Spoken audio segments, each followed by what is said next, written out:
பேதுரு தோல் பத்திரனாகிய சீமோன் வீட்டுல கடற்கரை ஓரத்துல மாடியில அங்க இருக்கிறான்.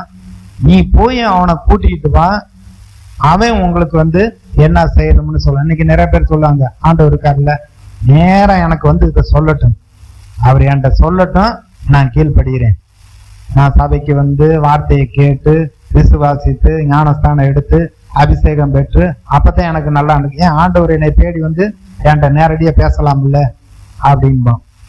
ஆனா கர்த்தர் பார்த்து நினைச்சாருன்னா, சவுலை சந்தித்தது போல, சவுலே சவுலே ஏன் என்னை துன்பப்படுத்துகிறாய்? இவன் கேட்கிறான், ஆண்டவரே நீர் யாரு?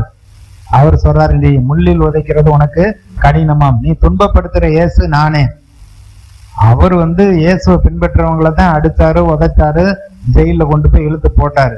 ஆனா இயேசு சொல்றாரு, என்னையத்தான் நீ துன்பப்படுத்துற அப்படின்னு. அப்ப நேரடியா சந்திக்கிறதும் இருக்கு. ஆனா தேவதூதன் வந்து உன் ஜெபம் கேட்கப்பட்டது, இந்நேரம் அனுப்பும், அவர் வந்து எல்லாம் சொல்லுவாரு. ஏன்னா அவரை பத்தி இவர் கேள்விப்பட்டிருக்காருல்ல.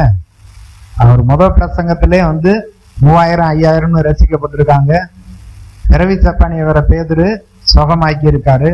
நீ அவர் வருவாரு, அவர் உனக்கு சொல்லுவாருன்னு தேவதூதன் போயிட்டான்.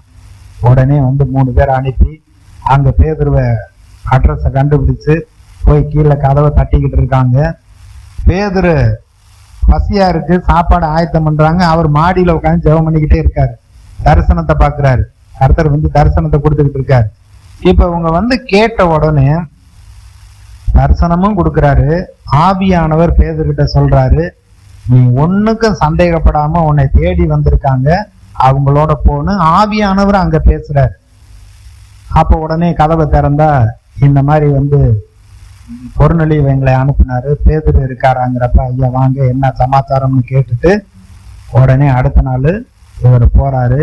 போனா அங்கு பொருநெளியுடைய வீட்டுல தன்னுடைய உறவின் முறையார் நண்பர்கள் எல்லாரையும் கூப்பிட்டு, எந்த ஒரு ரட்சிப்புக்காக தேவனுடைய பிள்ளை ஆகணும், ஆண்டவருடைய அந்த அபிஷேகம் ஆண்டவருடைய ஆசீர்வாதம் வேணும்னு வந்து அந்த பொருநெளி ஜெபம் பண்ணிக்கிட்டு இருந்தாரோ, இப்ப பேதுருவே நம்ம வீட்டுக்கு வரப்போறாரு, நம்ம ஜெபத்துக்கு பதில் கிடைச்சிருக்குன்னு அவங்க வீட்டுல இருக்க எல்லாரையும் கூப்பிட்டு வீடு நிறைய உட்காந்து பேதுருக்காக பார்த்துக்கிட்டு இருக்காங்க.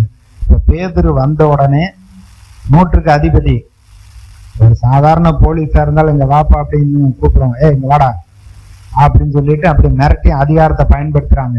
இந்த நூற்றுக்கு அதிபதி வந்து பாருங்க, பேதுரு காலில் விழுந்து, நீங்க வீட்டுக்கு வந்தது ரொம்ப சந்தோஷம், தேவனால் உங்களுக்கு என்ன சொல்லப்படுகிறதோ அதை கேட்கறதுனாக்க நாங்க ஆயத்தமா இருக்கிறோம்னு கொண்டு வந்து உட்கார வச்சுட்டு அதுக்கப்புறம் வந்து இயேசுவை குறித்து அங்க பிரசங்கம் பண்ணுகிறார். வசனத்தை கேட்ட யாவரும் பரிசுத்த ஆவியினால் நிரப்பப்பட்டார்கள்.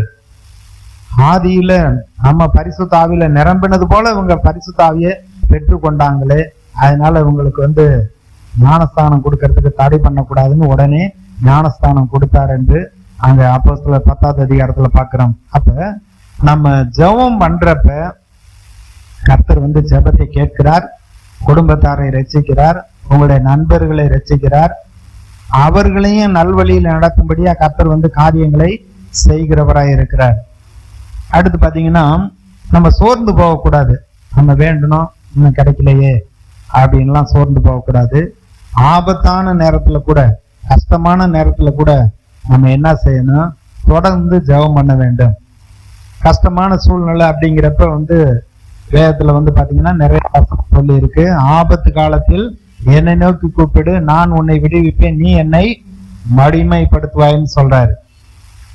தாவீது சொல்றாரு சங்கீதம் 34ல, என் நெருக்கத்துல கர்த்தரை நோக்கி கூப்பிட்டேன், இந்த ஏழை கூப்பிட்டேன், கர்த்தர் கேட்டு எனக்கு பதில் செய்தார், என்னோடு கூட நீங்க கர்த்தரை மகிமைப்படுத்துங்க, நாம் ஒருமித்து அவர் நாமத்தை உயர்த்துவோமாக. அதாவது கர்த்தரை நோக்கி கூப்பிடுறப்ப அவர் நமக்கு சமீபம் வர்றாரு. சங்கீதம் 118லயும் அப்படித்தான் சொல்றாரு, என் நெருக்கத்துல கர்த்தரை நோக்கி கூப்பிட்டேன், அவர் என்னை விசாலமான இடத்துல கொண்டு வந்து நிறுத்துகிறார். நமக்கு ஏற்கனவே சுவிசேஷத்துல கேள்விப்பட்டிருக்கோம், இயேசு வந்து ஜெபம் பண்ணி முடிச்சுட்டு அவர் 4ஆம் ஜாமத்துல அந்த கடல்ல நடந்து வர்றாரு. பேதுரும் அவருடைய ஆட்களும் சீசர்களும் அவங்க வந்து படகுல தண்டு வலித்து கொண்டு அவங்க கஷ்டப்பட்டுக்கிட்டு இருக்கிறாங்க. இந்த சூழ்நிலையில அவர் வருகிறார். வர்றப்ப எல்லாம் சொன்னாங்க, அது ஏதோ ஆவேசம், ஒரு ஆவி வருது அப்படின்னு பயப்படுறாங்க. ஏசு சொல்றாரு, பிள்ளைகளே நாங்க தான் அப்படிங்கிறாரு. உடனே பேதுரு கேட்கிறார், ஆண்டவரே நீரே ஆனால் நானும் வந்து சமுத்திரத்துல நடந்து வரும்படி எனக்கு உத்தரவு கொடும். அப்ப அவர் சொல்றாரு, நீ நடந்து வா. அவர் உத்தரவு கொடுத்துட்டாரு, வான்னு சொல்லிட்டார்.